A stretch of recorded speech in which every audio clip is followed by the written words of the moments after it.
ಇವಾಗ ಕರ್ನಾಟಕದಲ್ಲಿ 16 ಲಕ್ಷ ಎಕರೆ ಕಬ್ಬು ಬೆಳಿತಾರೆ. ಮೈ ಗಾಡ್. ಹಾ, ಏನಕ್ಕಪ್ಪ 16 ಲಕ್ಷ ಎಕರೆ ಕಬ್ಬು? Sugar factory. ಏನಕ್ಕೆ ಶುಗರು? ಹಾ, ಏನಕ್ಕೆ ಆಯ್ತು, ಓಕೆ. ಇದ್ರಲ್ಲಿ ನೀವ್ ಹೇಳ್ಬೋದಲ್ಲ, ಕ್ಯಾಶ್ ಕ್ರಾಪ್ಸ್ ಅಂತ ಹೇಳ್ತಾರೆ ಇದಕ್ಕೆ. ಕಮರ್ಷಿಯಲ್ ಕ್ರಾಪ್ಸ್, ಕ್ಯಾಶ್ ಕ್ರಾಪ್ಸ್ ಅಂತ. ಯಾರು ಕ್ಯಾಶು? ಇವತ್ತು ಯಾವನ್ನು 1 ಎಕರೆಯಲ್ಲಿ ಕಬ್ಬು ಬೆಳಿತಾನೋ ರೈತ, ವರ್ಷಕ್ಕೆ ಅಂದ್ರೆ 12 ರಿಂದ 13 ತಿಂಗಳಿಗೆ 40,000 ರೂಪಾಯಿ ಮಾಡ್ತಾನೆ. ಅವ್ನ್ ಕೂಲಿನೂ ಸೇರಿಸಿ 1 ಎಕರೆಗೆ. 1 ಎಕರೆ. ಇನ್ ಮಿಕ್ಕಿದೆಲ್ಲ ಟ್ರಾನ್ಸ್ಪೋರ್ಟ್ ಅದು ಇದೆಲ್ಲ ಹೋಗುತ್ತೆ, 40,000 ರೂಪಾಯಿ ಕೈಗೆ ಬರುತ್ತೆ ನೆಟ್. ಶುಗರ್ ಫ್ಯಾಕ್ಟ್ರಿ ಅವರು ದುಡ್ಡು ಮಾಡ್ತಾರೆ ಅಂತಾರೆ. ಶುಗರ್ ಫ್ಯಾಕ್ಟ್ರಿ ಅವರು 1 ಲಕ್ಷ ಮಾಡ್ತಾರೆ 1 ಎಕರೆ ಕಬ್ಬಲ್ಲಿ. 1 ಎಕರೆ 40 ಟನ್ ಕಬ್ಬು ಬರುತ್ತೆ, ಆಯ್ತಾ? ಆವರೇಜ್ ಸರಾಸರಿ. ಯಾರು ಮೇಜರ್ ಕಲ್ಪ್ರಿಟ್? ಸರ್ಕಾರ ಎಷ್ಟು ಮಾಡುತ್ತೆ 1 ಎಕರೆಯಲ್ಲಿ? ಯಾರಿಗೂ ಅಂದಾಜೇ ಇಲ್ಲ.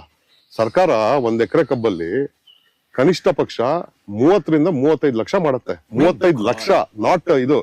ಲೆಕ್ಕ ಹಾಕೊಳ್ಳಿ, 1 ಟನ್ ಕಬ್ಬಲ್ಲಿ ನೀವು rectified spirit 10.5 litres rectified spirit ಬರುತ್ತೆ.